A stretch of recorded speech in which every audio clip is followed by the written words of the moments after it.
घने जंगलों और ऊंचे पहाड़ों से घिरे एक छोटे से गांव में तीन सबसे अच्छे दोस्त रहते थे। अयान, जारा और बिलाल।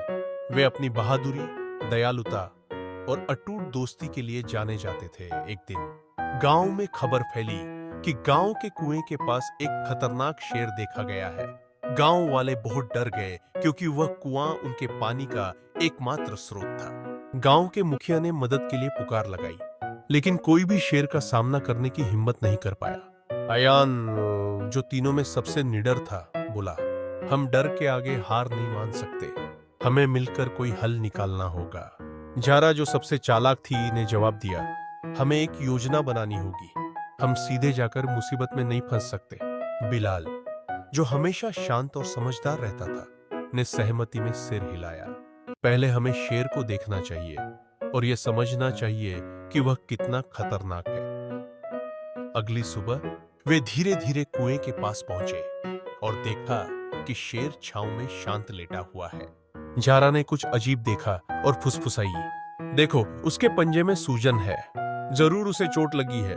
बिलाल ने सुझाव दिया, अगर हम उसकी मदद करेंगे तो शायद वह हमें नुकसान नहीं पहुंचाएगा।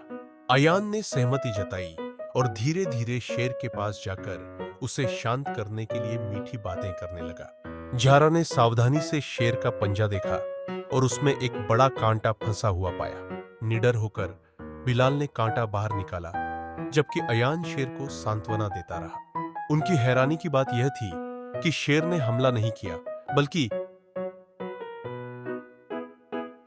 उसने अपना पंजा छाटा और कृतज्ञता से उनकी ओर देखा। धीरे धीरे शेर उठा और जंगल की ओर लंगड़ाता हुआ चला गया और फिर कभी गांव के पास नहीं आया। जब गांव वालों ने तीनों दोस्तों की बहादुरी की कहानी सुनी तो वे दंग रह गए। मुखिया ने उनकी बहादुरी और दयालुता की प्रशंसा की और उस दिन से अयान, जारा और बिलाल गांव के नायक बन गए। तीनों दोस्तों ने सीखा कि सच्ची बहादुरी केवल खतरे का सामना करने में नहीं है, बल्कि दयालुता और बुद्धिमानी से समस्याओं को हल करने में है। नीति: साहस, दयालुता और एकता से सबसे कठिन चुनौतियों को भी पार किया जा सकता है।